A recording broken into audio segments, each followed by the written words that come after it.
Buenas noches, buenas tardes, buenos días. Bienvenidos a nuestra tertulia de Descubriendo el siglo XXI, un jueves más. Nuestra última tertulia. Sí, no se extrañen, nuestra última tertulia del mes de mayo. Porque estamos generando nuestro programa el día 30 de mayo y mayo tiene 31 días, es el quinto mes, tiene 31 días. O sea que ya podríamos decir que el año 2019 le quedan 7 meses para concluir. El tiempo pasa, el tiempo corre. ¿Qué hacemos con el tiempo? ¿Qué hacemos con la vida? Nuestras vidas son los ríos que van a la mar, que es el morir, nos dice el poeta. Pero mientras tanto, carpe diem, como decía el poeta latino. Agarremos el día, vivamos cada día, como con alegría y con esperanza. Por eso la tertulia es para alegrías y esperanzas, para ir descubriendo los sentidos de nuestra vida, de nuestra fe, de nuestra convivencia, de la vida. Miren, en la vida podemos cometer muchos errores, pero el único error que nunca debemos de cometer es negarnos a vivir. Con sus luces, con sus sombras, con sus alegrías, con sus esperanzas, con sus penas, con sus tristezas, pero vivir.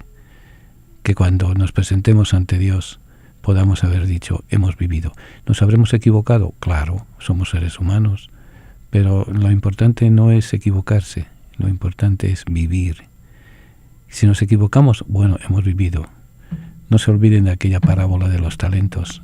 El que tenía uno lo escondió.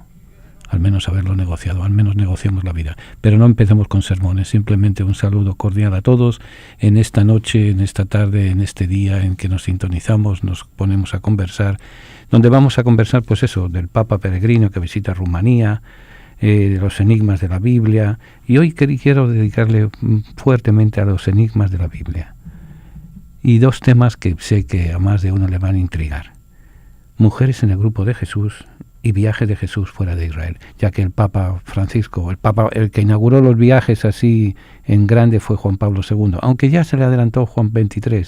Juan XXIII fue el primer Papa que salió de viaje del Vaticano, pero se lo cuento ahorita. Bienvenidos. La palabra tertulia significa encuentro de amigos que conversan sobre las cosas de la vida, alegrías, penas, esperanzas, tristezas, de todo aquello que nos hace más humanos, porque nada humano le es ajeno al creyente. La tertulia del siglo XXI es eso, un encuentro que llevamos a cabo desde la ciudad de Nueva York, la capital del mundo. Queremos que cada persona que nos escuche se sienta en familia, en grupo, en amistad. Conéctate con nosotros. Para mayor información, favor de comunicarse con las oficinas de Descubriendo el siglo XXI. Apartado de correos 1170 Nueva York 118 o a nuestro teléfono 212-244-4778. Estamos para servirles y para ayudarles. Y desde la tertulia vamos a seguir compartiendo alegrías y esperanzas, penas y tristezas, porque nada humano nos es ajeno.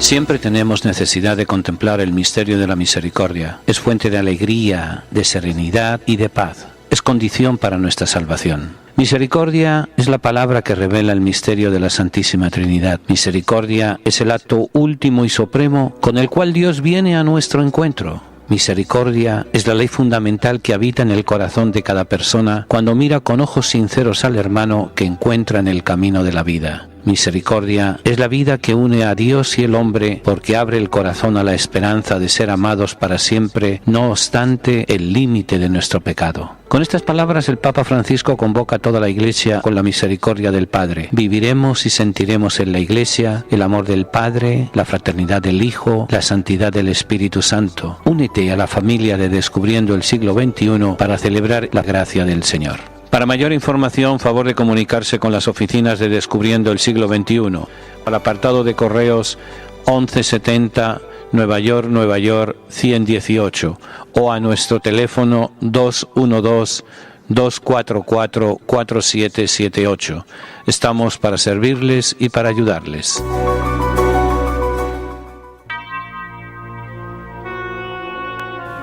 Oración del diezmo. Recibe, Señor, mi ofrenda. No es una limosna, porque no eres mendigo. No es un aporte, porque no lo necesitas. No es el resto que me sobra que te ofrezco. Este monto representa, Señor, mi reconocimiento y mi amor pues si lo que tengo es porque tú me lo diste, Señor. Amén. Continuamos nuestra tertulia. Y me interrumpí cuando estábamos conversando en la introducción, un poquito larga, pero bueno, de vez en cuando, si uno se pasa, pues me perdonan, ¿verdad? Bueno, de los viajes que resulta que el que tenía fama de viajero era Juan Pablo II. Pero antes de él también hubo muchos papas viajeros, hasta Pío IX, que era el último papa rey, que cuando perdió los estados pontificios se encerró en el Vaticano y excomulgó a Garibaldi y a las autoridades italianas. ¿Y por qué? Porque se había unificado Italia y se habían perdido los estados pontificios. Entonces no salió del Vaticano. Entonces Pío IX, León XIII, Pío X, Benedicto XV, Pío XI, fueron papas que no salieron ni a la puerta de la calle, como aquel que dice. Y hasta que se resolvió el tema, la cuestión romana, que se llamaba. La cuestión romana era pues resolver los problemas y darle un cauce legal a la Iglesia en el mundo en que estaban viviendo. Y los pactos de Letrán se llegaron a unos acuerdos en el cual se creó el Estado del Vaticano, se dio una serie de compensaciones económicas al Vaticano, a la Iglesia Católica por las expropiaciones y demás, pero Pío XI no salió del Vaticano. Pío XII lo más que salió fue a Castel Gandolfo, una aldeíta que hay a las afueras de Roma, para pasar el verano, y más nada. Juan XXIII fue el primero que rompió el tabú de los viajes, y fue un viajecito de nada, un viajecito corto, pero fue muy simbólico. Hizo 2 viajes antes del Concilio Vaticano II, uno a Loreto para pedir la invocación a la Santísima Virgen de las funciones de la gran novedad que iba a ser el Concilio Vaticano II, y otro a Asís, a rezar en la tumba de San Francisco para que le diera paz, para que también iluminara el concilio y lo que iba el reto de la Iglesia. Rompió una tradición de casi un siglo sin salir el Papa del Vaticano. Pablo VI, al poco de ser nombrado, lo primero que hizo fue ir a Tierra Santa, que fue el primer Papa desde San Pedro, así que iba a Tierra Santa como Papa. Después fue a la India, vino aquí a Nueva York. Yo me recuerdo, era estudiante de escuela superior, incipiente la televisión, cuando lo vimos, los estudiantes, unas televisiones más o menos grandes, pero en blanco y negro, y siempre me impactó aquel grito de Pablo VI en las Naciones Unidas: nunca más la guerra. Lo repitió 3 veces. Después fue a la India, fue a Filipinas, fue a Fátima, vino a nuestra América, estuvo en Colombia en 1968 para inaugurar la 3ª Conferencia General del Episcopado Latinoamericano, y ahí se murió. Y entonces Juan Pablo I no le dio tiempo al pobre. Juan Pablo II viajó por él, por Juan Pablo I y por todos los que vinieran después. Benedicto XVI, el pobre, con su salud delicada, hizo algunos viajes, sobre todo se encontró con el viaje de la Jornada de la Juventud en Alemania y la Jornada de la Juventud en Australia. Tuvo que ir hasta Australia a un vuelo de 16 horas. Para una persona mayor y para una persona joven es too much. Y Francisco pues le ha cogido el gusto a los viajes. Bueno, cogerle el gusto. Yo que he participado en algunos de esos viajes, cubriendo el viaje de Cuba, el viaje de Puerto Rico, de diversos viajes y demás, no es nada fácil estar metido en un embeleco de esos, en una chavienda de esas, como dicen en Borinquen, de los viajes. Pero todos tienen una gran riqueza pastoral. Y Francisco va a ir, sale mañana y vuelve el domingo. La finalidad de él no es hacer turismo, lo que menos se hace es turismo. La finalidad de él es visitar un país ortodoxo. Miren, si el día en que los libros de historia, cuando se pase todo el revuelo y toda la polvareda que está causando el pontificado de Francisco, como el pontificado de cualquier papa, que se vean las cosas con calma, uno de los grandes aportes de Francisco va a ser continuar el aporte y la iniciativa que tuvo Juan Pablo II. El diálogo con los cristianos no católicos, el diálogo sobre todo con la ortodoxia. Pensemos que durante 1000 años estuvimos juntos, los ortodoxos y los católicos de Occidente, los cristianos de Oriente y los cristianos de Occidente, que durante 1500 años estuvimos juntos, católicos y iglesias reformadas, Y todos creemos en el mismo Evangelio, todos creemos en el mismo Dios, todos creemos en la misma María, todos creemos en la mayoría de los dogmas, se han elaborado juntos. ¿Por qué? Pues tenemos que buscar lo que nos desune. Entonces empezó Juan XXIII, el camino de la unidad. Lo continuó Pablo VI, levantando excomuniones con la ortodoxia. Lo ha llevado a su culmen Juan Pablo II. Juan Pablo II, que al fin y al cabo, como eslavo, estaba capacitado para entender muchas cosas. Miren, igual me acuerdo, tuve un caso muy personal.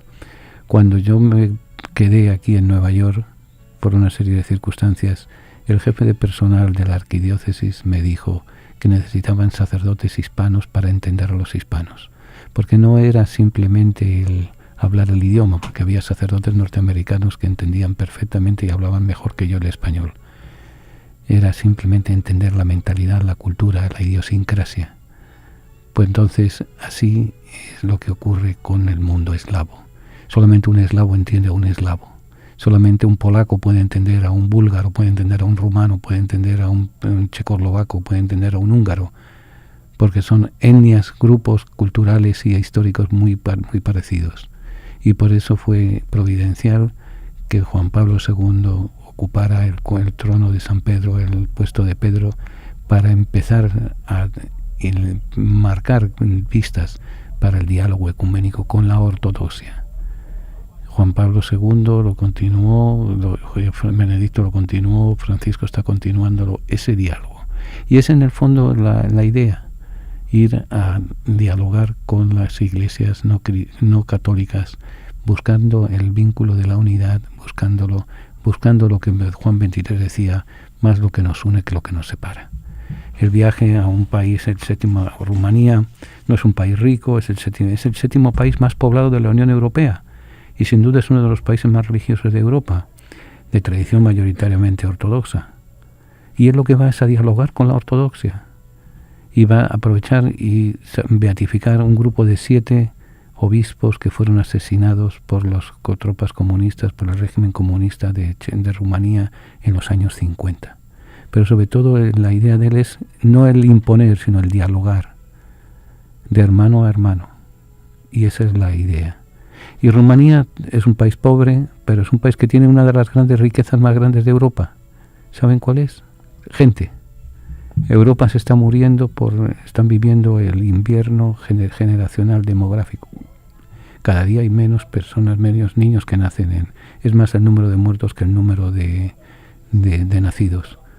Y entonces en Rumanía tienen las tasas de natalidad más altas de Europa. Tienen el futuro.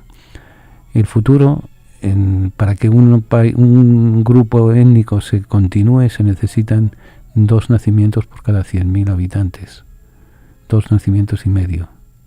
La mayoría en Estados Unidos está ahí en la raya de los 2 nacimientos, pero la mayoría de los países de la llamada Europa Occidental, de la Unión Europea, están en 1, 1,5. Los rumanos están en 5 por 100. Los africanos están a 7 por 100. O sea, de aquí, usted y yo no creo que lo veamos, pero sus nietos, sus bisnietos lo van a ver.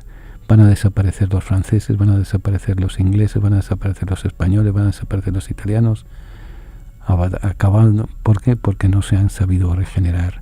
Han estado mirándose, perdonen la expresión, mirándose el ombligo y creando una sociedad de bienestar, pero sin vistas de futuro. Y Rumanía es tiene uno de los grandes activos, que es gente. Lo más importante es eso, gente con ganas de vivir, con ganas de luchar, con ganas de creer. Rumanía es un pueblo creyente, y es el pueblo al cual va a visitar Francisco.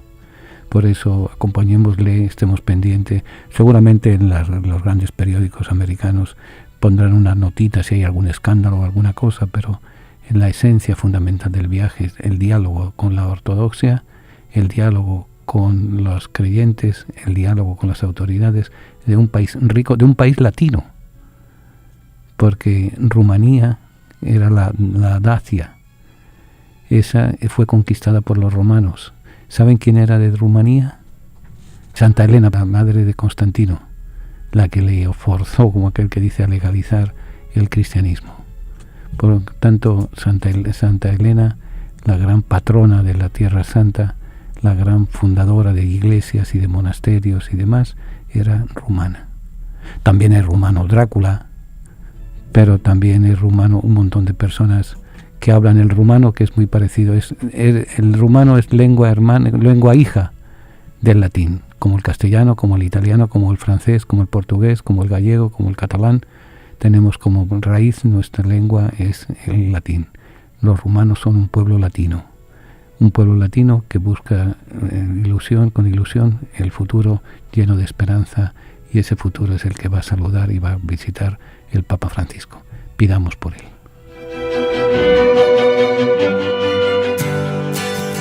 La palabra tertulia significa encuentro de amigos que conversan sobre las cosas de la vida, alegrías, penas, esperanzas, tristezas, de todo aquello que nos hace más humanos, porque nada humano le es ajeno al creyente. La tertulia del siglo XXI es eso, un encuentro que llevamos a cabo desde la ciudad de Nueva York, la capital del mundo. Queremos que cada persona que nos escuche se sienta en familia, en grupo, en amistad. Conéctate con nosotros. Para mayor información, favor de comunicarse con las oficinas de Descubriendo el Siglo XXI. Apartado de correos 1170 Nueva York 118, o a nuestro teléfono 212-244-4778. Estamos para servirles y para ayudarles, y desde la tertulia vamos a seguir compartiendo alegrías y esperanzas, penas y tristezas, porque nada humano nos es ajeno.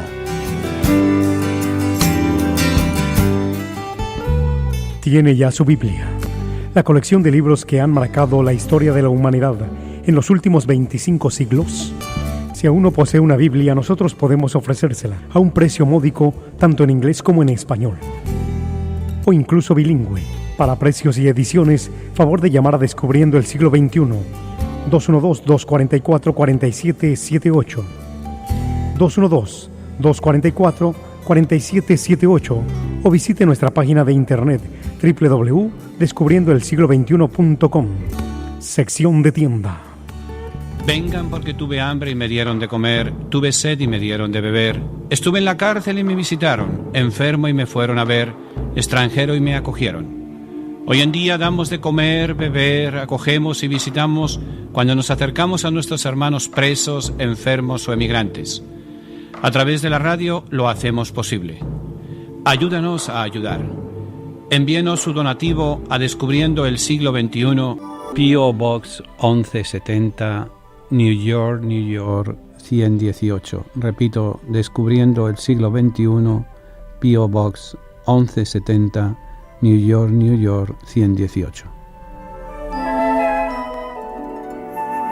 Escalones hacia la felicidad. Recuerda, no puede ser todo para todas las personas. No puedes hacer todas las cosas al mismo tiempo. No puedes hacer todas las cosas igual de bien. No puedes hacer todas las cosas mejor de lo que lo hacen los demás. Tú las haces a tu manera. Tu humanidad se hace presente como en el resto de la gente. Así que debes buscar dentro de ti quién eres y ser ese. Debes decidir las prioridades y cumplirlas. Debes encontrar tu fuerza y usarla. Debes aprender a no competir con los demás. Por lo tanto, habrás aprendido a aceptar que eres único. Habrás aprendido a fijar las prioridades y a tomar decisiones. Habrás aprendido a vivir con tus limitaciones. Habrás aprendido a respetarte. Y serás un mortal más vital. Atrévete a crecer. Que eres una persona maravillosa e irrepetible. Que más que un derecho, es tu tarea encomendada de ser quien eres. Que la vida no es un problema a resolver, sino un regalo a disfrutar. De esta forma podrás sobreponerte y disfrutar de las cosas que antes te deprimían.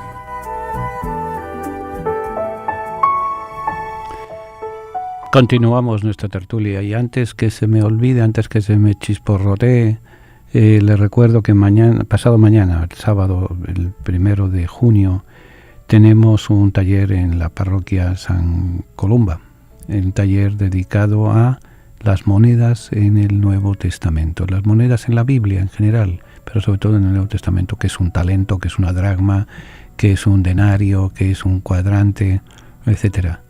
Porque muchas veces nos hablan y no sabemos de qué va la cosa. Entonces vamos a tratar de ser un poquito menos ignorantes sobre las monedas. Por supuesto no había tarjetas de crédito.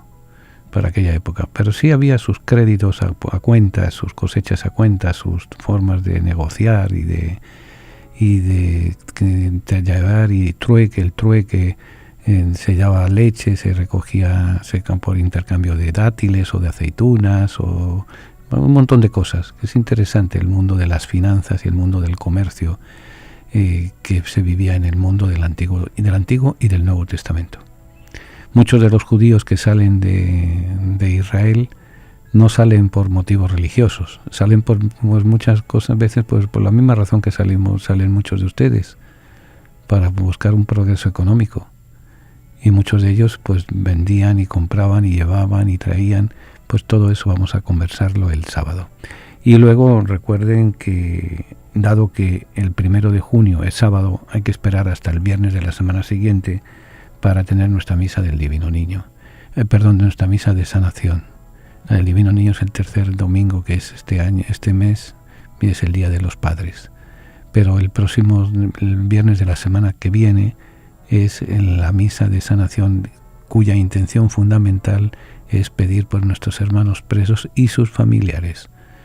No piensen que los presos han caído de los árboles o han caído de las nubes.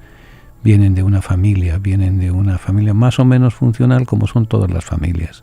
Más o menos buenas, más o menos malas, más o menos regulares, pero familias al fin y al cabo. Y cuando uno cae preso, no solamente cae preso él, cae preso, y muchas veces sin comerlo ni beberlo, la familia. Vamos a pedir por ellos, que ellos tienen dignidad y merecen que se les respete. Y bien, y volviendo al viajecito de Francisco, va a ir a Rumanía, donde los cristianos ortodoxos son el 81%, los protestantes el 6.2%, los católicos de rito latino o de rito bizantino 5%, y escasamente llega a un 2% los que se declaran sin religión. Esto significa que la iglesia mayoritaria en Rumanía es la ortodoxia. La ortodoxia, que en el fondo son muy pocas las diferencias que tienen con los católicos de Occidente y con los hermanos reformados.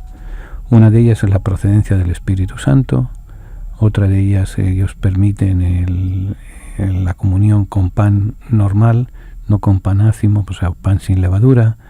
Y la tercera, creo que es en cuestiones disciplinares, permiten ordenar a hombres casados. Y luego en las prácticas religiosas ellos no hacen estatuas, siguen el mandamiento del Levítico: no hagas imágenes a semejanza de Dios. Entonces ellos no hacen relieves, imágenes en relieve, hacen en pinturas simples.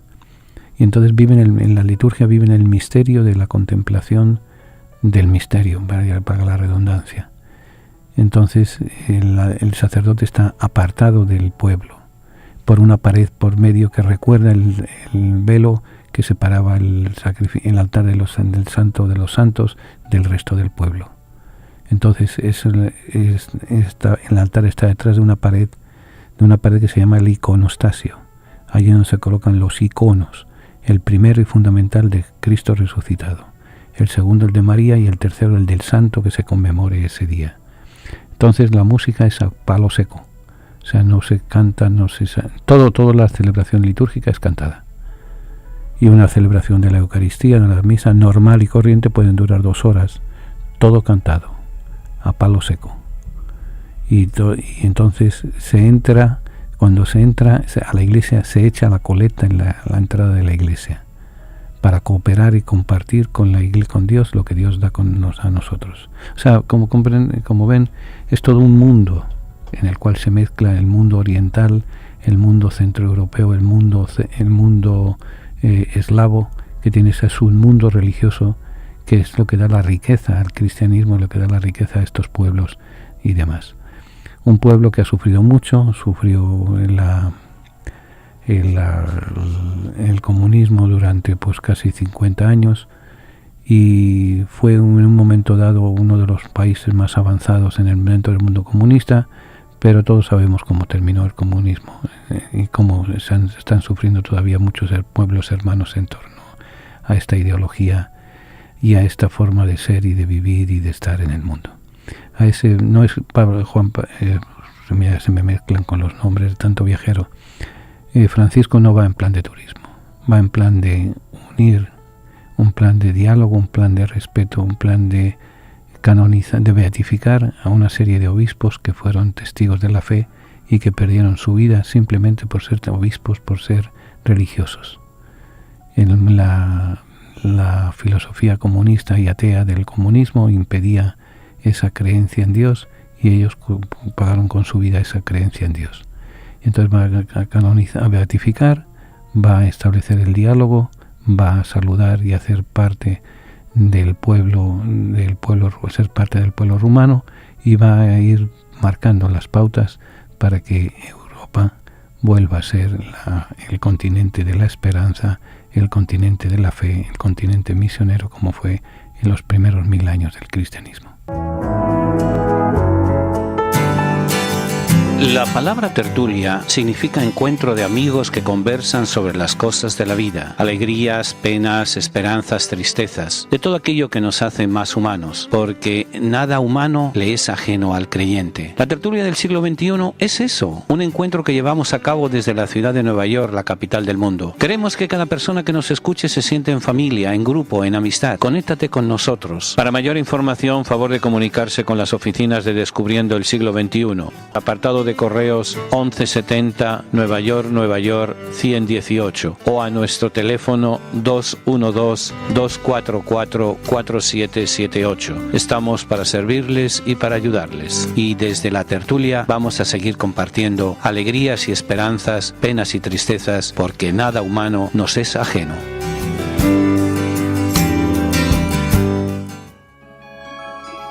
Descubriendo el siglo XXI, en colaboración con la parroquia de San Columba, les invita a participar en los seminarios de formación bíblica y teológica. Se llevarán a cabo 2 veces al mes, los días sábados, entre 12 del mediodía y 4 de la tarde. Para mayor información, llamar al 212-244-4778, 244-4778, o visitar nuestra página www.descubriendoelsiglo21.com, donde encontrará más información.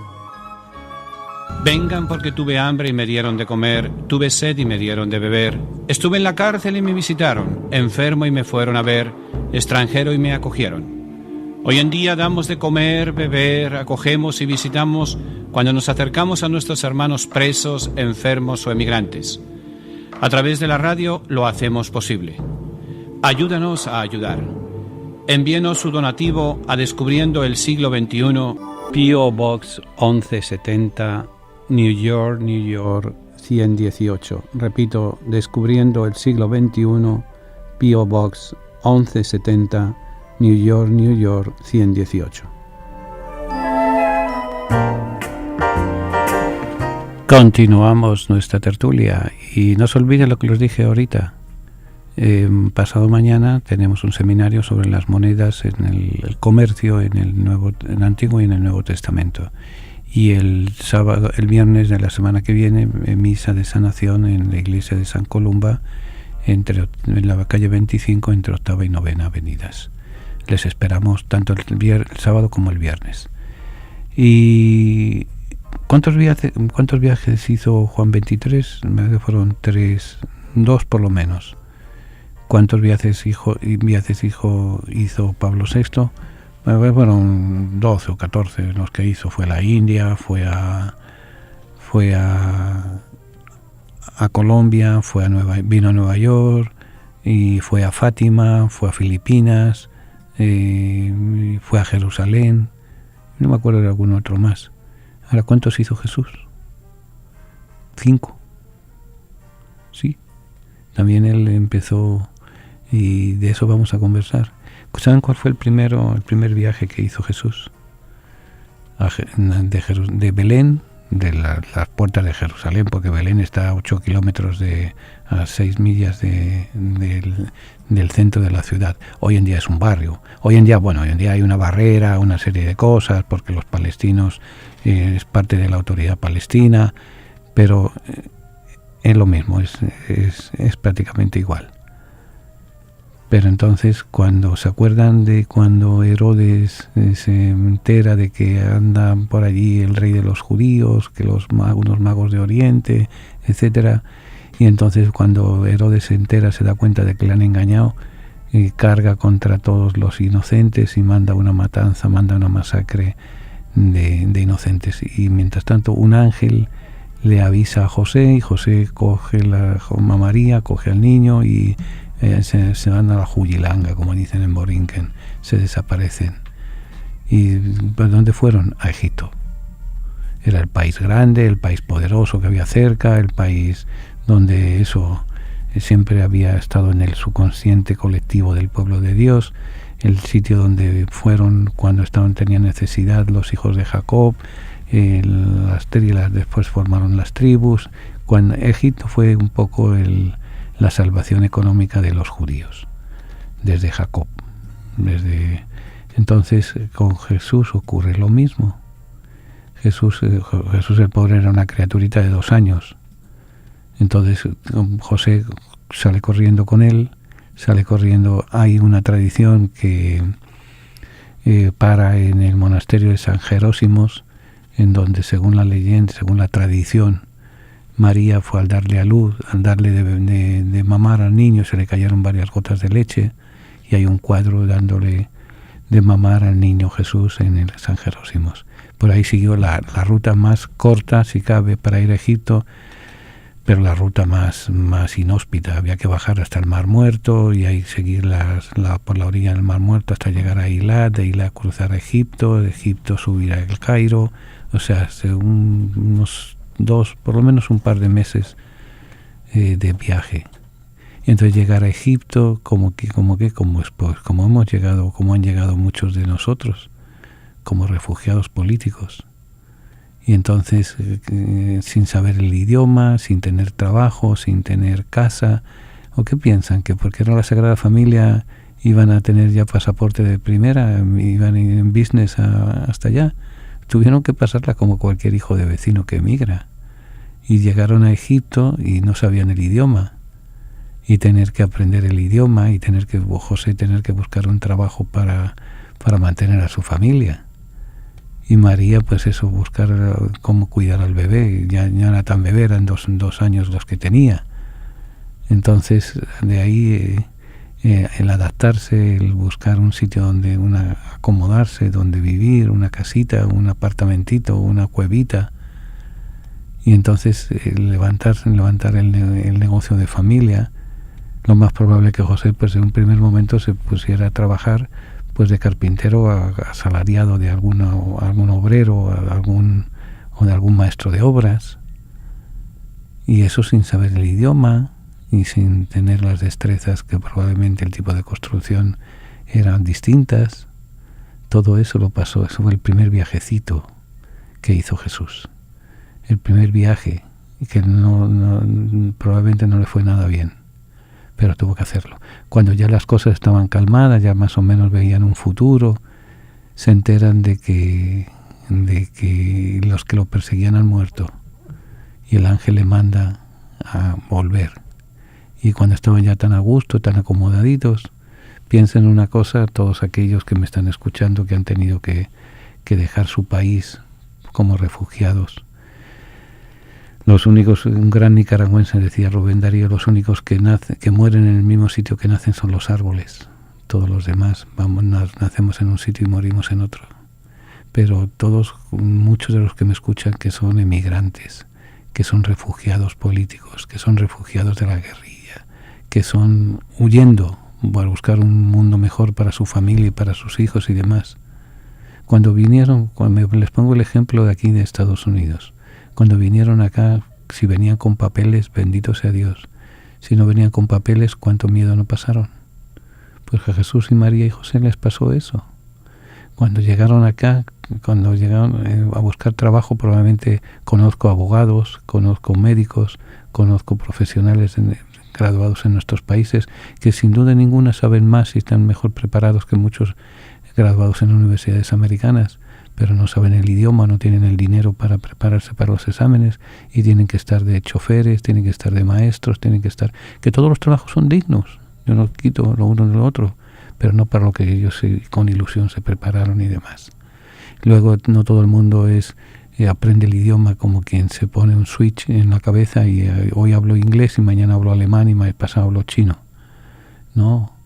Entonces ese fue el primer viaje, la primera experiencia de Jesús. El encontrarse con otras culturas, con otra gente, con otro mundo. Y le quedó marcado. Y le quedó marcado a María, le quedó marcado a José. El ser recibido en una tierra extraña, ¿cómo lo recibieron? Pues probablemente, pues miren, dejémonos de chaviendas y de cosas. Probablemente lo recibieron como lo recibimos muchas veces nosotros, con envidia, con trampa, con zancadillas, con nos viene a quitar el puesto de trabajo, lo hace más barato que yo, o cuando ya tenemos papeles, entonces miramos a los demás como si estuvieran apestosos, como si nos sirvieran, como si nos fueran a quitar el trabajo. Todo eso lo pasó Jesús. Esa fue su primera salida al extranjero, su primera salida que le marcó para siempre. Por eso, porque se creen que en el capítulo 25 de San Mateo, cuando habla de cómo debemos de recibir al prójimo, vengan porque fui forastero y me acogieron. ¿De qué se recuerda Jesús cuando dice eso del forastero, del emigrante, de cómo lo recibieron a él? Y por eso no quiere que para los demás lo que no tuvo él. Pero en fin, esa fue la primera salida, ya de niño. Ya de adulto, pues no era muy dado a salir. Además, de hecho, una vez dijo que él había venido solo a predicar a los judíos, no a los paganos. Mateo nos lo dice, capítulo 15, verso 24. Y a sus discípulos les pidió que hicieran lo mismo. Mateo 10 y Mateo capítulo 10, verso 5, y verso 10 y verso 23. Pero, sin embargo, el relato del Evangelio de Marcos nos recuerda 4 viajes de Jesús al extranjero para predicar a los paganos. Fíjense, Mateo dirige su mensaje a exjudíos. Marcos dirige su mensaje a paganos. Dos mundos totalmente distintos. Entonces, Mateo les dice, ustedes recuerden que yo he venido para los judíos, excluyendo los paganos. Marcos va a decir, no, está también incluyéndonos a nosotros al punto que nos fue a visitar. Si su misión era predicar únicamente a los judíos, ¿por qué aparecen estos viajes de Marcos? ¿Cuáles son los lugares que visitó Jesús? ¿Qué hechos que sucedieron allí? Los veremos ahora.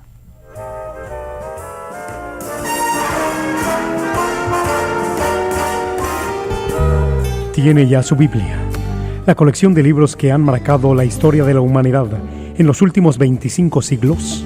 Si aún no posee una Biblia, nosotros podemos ofrecérsela a un precio módico, tanto en inglés como en español, o incluso bilingüe. Para precios y ediciones, favor de llamar a Descubriendo el Siglo XXI, 212-244-4778, 212-244-4778, o visite nuestra página de internet www.descubriendoelsiglo21.com, sección de tienda.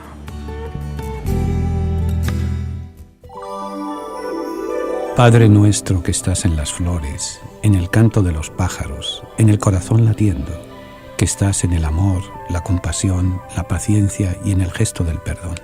Padre nuestro que estás en mí, en mi familia, en mis amigos y amigas, que estás en ese que yo amo, en ese que me hiere, en aquel que busca la verdad. Santificado sea tu nombre, adorado y glorificado por todo lo que es bello, bueno, justo, honesto, de buen nombre y misericordioso. Venga a nosotros tu reino de paz y justicia, fe, luz, amor. Sé el centro de mi vida, de mi hogar, de mi familia, de mi trabajo, de mi estudio. Hágase tu voluntad, aunque mis ruegos reproducen a veces más mi orgullo, mi ego, que mis necesidades reales. Perdóname todas mis ofensas, mis errores, mis faltas, mis pecados y ofensas contra ti, contra mí mismo y contra los que me rodean. Perdona cuando se vuelve frío mi corazón. Perdóname, así como yo con tu ayuda perdono a aquellos que me ofenden, incluso cuando mi corazón está herido. No me dejes caer en las tentaciones de los errores, de los vicios, de la crítica, el juicio, el chisme, la envidia, la soberbia, la destrucción y el egoísmo. y líbrame de todo mal, de toda violencia, de todo infortunio, de toda enfermedad. Líbrame de todo dolor, de toda tristeza, angustia y de toda desilusión. Pero aún si tales dificultades ves que son necesarias en mi vida, que yo tenga la fuerza y el coraje de decir: gracias, Padre, Señor del Rey del Universo, por esta lección. Que así sea. Amén.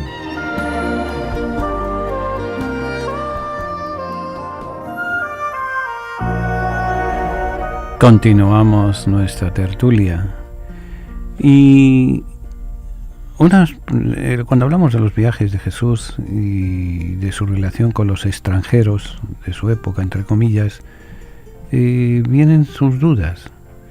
Si la misión de Jesús era predicar únicamente a los judíos, ¿por qué Marcos nos presenta viajes fuera del ámbito judío? ¿Cuáles son los lugares que visitó Jesús? ¿Qué hechos sucedieron allí? Pero miren, antes de nada hay que recordar que los evangelios no son relatos estrictamente históricos de la vida de Jesús. El hecho pues de que Marcos lo presente tantas veces viajando fuera del territorio de Israel tiene también una intención teológica. Y esta es mostrar el interés de Jesús también por los paganos y no solo por los judíos. O sea, si solamente dijera los judíos, entonces diría, bueno, pues es una religión para judíos, una reforma del judaísmo y punto, y acaba, punto y fuera. No, va a los paganos porque también su misión, su mensaje es para los no judíos, para los no hijos de Moisés, los no hijos de Abraham. Ahora, ¿por qué Marcos necesitaba recalcar el aprecio de Jesús hacia los paganos? Pues muy sencillo, porque su evangelio estaba dirigido justamente a una comunidad de origen pagano. Y sus lectores no se habrían sentido muy contentos si Marcos solo hubiera expuesto la preocupación del Señor por los judíos. En cambio, al narrar varias salidas de Jesús fuera de Israel, dejó en claro que no había venido solo a salvar a los judíos, sino también a los no judíos, a los extranjeros. Eso es una de las cosas que no podemos olvidar en ningún momento. El primer viaje fuera de su patria, según Marcos, lo hizo después de pronunciar el sermón de las parábolas. Después de decir una serie de parábolas, capítulo 4 de Marcos, verso 35, les dice: pasemos a la otra orilla. Ahora, pasar a la otra orilla es la frase de que debió sonar pues difícil para los seguidores de Jesús, porque la otra orilla del lago de Galilea era tierra extranjera y peligrosa, llena de paganos y de gente impura a la que ningún judío virtuoso habría osado ir. Porque hay que ubicarnos en esto, en el aquí y en el ahora de Jesús. En el aquí y en el ahora, el lago de Tiberíades, de una parte, de la parte occidental, occidental, pertenecía al mundo judío. De la parte oriental pertenecía al mundo greco-romano. Había ciudades paganas, por ejemplo, la ciudad de Gerasa, que vamos a visitar en la primera semana de julio. La frase, entonces, decir ir a la otra orilla era ir a tierra extranjera. Es verdad que no se necesitaba pasaporte, ni había aduanas, ni cosa por el estilo, pero había que tener en cuenta que ellos no querían ningún trato con los extranjeros porque eran los pecadores. A pesar del temor que sintieron, no pudieron decirle que no. El sermón de las parábolas que acababan de escuchar los obligaba a salir de su comodidad para ir a sembrar del otro lado del mar la palabra de Dios, de modo que subieron a la barca. Pero ya el viaje comenzó mal. Apenas salieron se desató una terrible tormenta que amenazó con hundir el barco y el pánico se apoderó de los discípulos. Está muy bien narrado en el capítulo 4 de Marcos, versículos 35 al 41. Pero Jesús, que iba con ellos, calmó la tormenta y así les mostró que mientras viajaran con él jamás debían de temer a lo desconocido. Eso se lo dice a ellos y eso nos lo dice a nosotros. Por eso no es solamente un hecho histórico contrastable, sino también un hecho teológico, una enseñanza. Caminar con Jesús nos quita el miedo a enfrentarnos a los peligros, a lo desconocido. resulta que desembarcan del otro lado, en la ciudad de Gerasa. Y entonces le sale al encuentro un endemoniado. Capítulo 5 de Mateo, 21 versos tiene.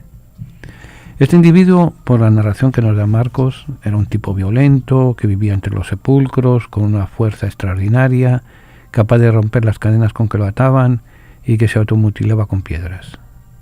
Jesús tranquilamente se le acercó y después de un breve diálogo con él lo curó de su enfermedad. Al verse sano, el ex endemoniado quiso quedarse con Jesús, pero entonces él ordenó que volviera a su casa y que contara allí lo que había sucedido. Entonces, después de ese encuentro, Jesús regresó a la parte occidental del lago de Tiberíades, a la parte que abarcaba Betsaida, Cafarnaún, Magdala, Tiberias, toda la parte occidental del mar de Galilea, del lago de Tiberíades. Este primer viaje con la curación del poseído constituye un precioso detalle del evangelista Marcos para los paganos. ¿Por qué decimos esto? Por varios puntos. Primero, el primer milagro que Jesús había hecho en tierra judía era justamente la curación de un endemoniado. Marcos 1, 23 a 28. Ahora, el primer milagro que hace en tierra extranjera es también curar a un endemoniado.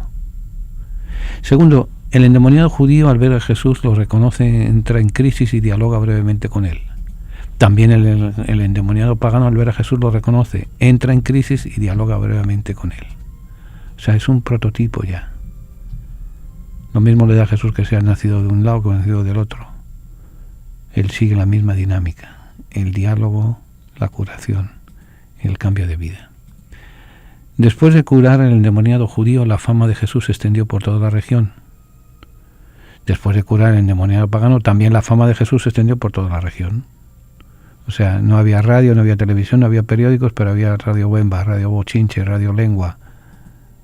Se corrían las voces, los cuentos de voz en voz. Se corrió la fama entre los judíos, se corrió la fama entre los paganos. Ese tipo cura endemoniados. Cuarto, en territorio judío la misión de Jesús había sido preparada por un predicador, Juan el Bautista, que tenía unas características muy peculiares, que vivía en el desierto, capítulo 1, versos 2 al 5. En territorio pagano la misión de Jesús también es ahora preparada por un predicador, el ex endemoniado que vivía en el desierto. ¿Por qué juega Marcos con esto? Porque se basó en el primer milagro de Jesús a un judío para componer el primer milagro a un pagano. Así podía mostrar que para Dios, tanto unos como otros eran objeto de su amor y de sus cuidados. No decir, curo más a uno, curo más a otro, me preocupo más. No. Igual que hice con uno, voy a hacer con el otro. Conclusión, moraleja, que diríamos vulgarmente. El Señor no hace acepción de personas. Para Él todos estamos llamados a la felicidad, todos estamos llamados al amor, todos estamos llamados a ser anunciadores del amor y de la alegría de Dios.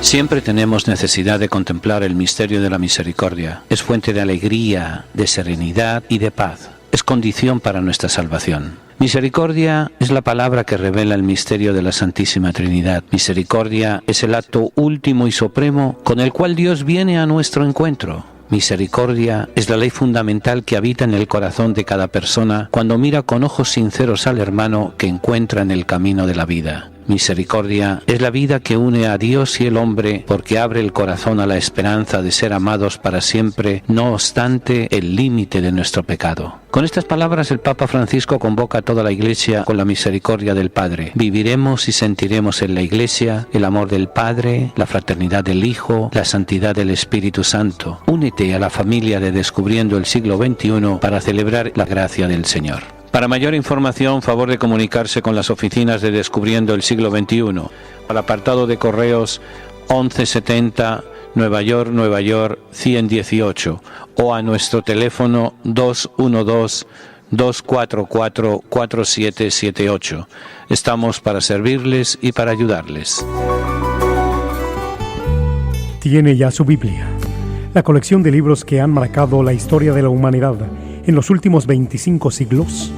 Si aún no posee una Biblia, nosotros podemos ofrecérsela a un precio módico, tanto en inglés como en español, o incluso bilingüe. Para precios y ediciones, favor de llamar a Descubriendo el Siglo XXI, 212-244-4778, 212-244-4778, o visite nuestra página de internet www.descubriendoelsiglo21.com, sección de tienda.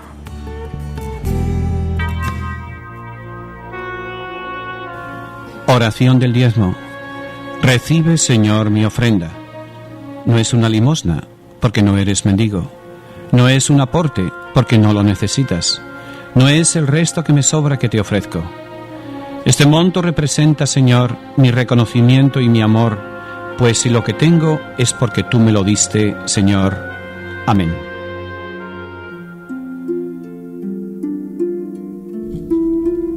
Continuamos. No se olviden el sábado el seminario y el viernes de la semana que viene la misa de sanación en la iglesia de San Columba.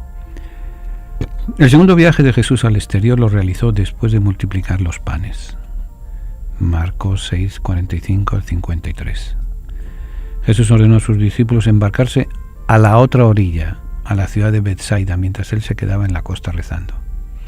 Miren, como les decía hace un ratito, el lago de Tiberíades prácticamente se podría dividir en dos partes. La costa oeste del lago sería la costa judía. Las grandes ciudades, las grandes aldeas que hay por allá, la más importante va a ser Cafarnaún, va a ser Betsaida y va a ser Tiberíades. Eso de lo que se han descubierto hoy. Flavio Josefo afirma que había 45 ciudades en torno al lago. Un poquito de las cuales pues muchas ya no se saben, se sabe el nombre, pero no se sabe el lugar. Pero las del oeste eran judías, era el sitio donde estaba Cafarnaún, donde estaba Magdala, Magdala se descubrió, los restos de Magdala se han descubierto hace poquitos años. En la parte este era fundamentalmente pagana, aunque había todavía algunas ciudades judías como Betsaida, la ciudad donde nace, o el pueblo, vamos a llamarle, el pueblo donde nace Pedro y donde nace Tomás, y donde nace Andrés, el hermano de Pedro. Por eso, con gran influencia pagana, por eso no es extraño que Andrés se llame Andrés, porque Andrés es un nombre griego, andros, varón masculino. Era la influencia grande. Entonces, Betsaida estaba fronteriza con las ciudades paganas. Por eso, en la otra orilla. En cuanto parten, salen de allí, se desató sobre el lago un fuerte viento que impidió a los discípulos seguir remando. Entonces, en medio de la oscuridad de la noche, apareció Jesús caminando sobre las aguas. Ellos, se pueden imaginar, se pasmaron y empezaron a gritar creyendo que era un fantasma. Pero en cuanto Jesús subió a la barca, con ellos el viento se calmó y la barca terminó atracando en la ciudad de Genesaret, es decir, otra vez en territorio judío. El segundo viaje, por tanto, terminó en un fracaso. La causa fue el miedo que paralizó a todos sus discípulos. También en el primer viaje habían sentido miedo, pero al menos habían recurrido a Jesús, los endemoniados. Esta vez ni siquiera lo reconocieron cuando caminó hacia ellos ni le pidieron ayuda. Marcos quiso enseñar así a sus lectores que la evangelización a los paganos sin Jesús, es decir, sin sus métodos, su doctrina, su visión del mundo y el hombre, estaba condenada al fracaso. No podemos hablar de evangelio sin hablar de Jesús. No podemos hablar de evangelización desconociendo quién es el motor de toda esa evangelización, que es Jesús de Nazaret. El tercer viaje al evangelio lo hizo, los dos primeros fueron por mar, por así decir, bueno, un mar, es un laguito, cualquiera de nuestros lagos es mucho más grande, mucho más importante, pero un pequeño pueblo, pequeño, campana grande, para ellos es un mar. Y vamos a dejarles con eso. El siguiente va a ser por tierra. Y su primera parada fue bien lejos de las fronteras de Cafarnaún. Va a ser la ciudad de Tiro. Marcos 7:24, a unos 60 kilómetros de Cafarnaún. Al llegar allí no quería que nadie lo supiese. ¿Por qué? Porque Tiro era una ciudad pagana. Una ciudad pagana en la cual vivían los fenicios, vivían parte de los filisteos, pero había su intercambio griego, su intercambio romano, era un cruce como por ejemplo ocurre con los cruces que hay en la frontera en Tijuana, en San Diego, en todos esos sitios donde hoy se amanece aquí, mañana se amanece allá. Sí que pues es lo mismo. Por eso Jesús no quería que supieran, además había ido a ciudad pagana y un judío religioso no quería entrar, quedaba contaminado si iba a una ciudad pagana. Por eso, cuanto menos se sepa mejor. Pero él estuvo, cuanto menos se sepa, pero que se sepa, en la astucia de Marcos colocándolo en esa ciudad. Recuerden lo que decíamos hace un rato, no son datos estrictamente reales, sino de un hecho real se inventa, se adorna, se novelea, se presenta el mensaje que quiere darnos ese acto, esa visita a Tiro, la ciudad famosa en la antigüedad.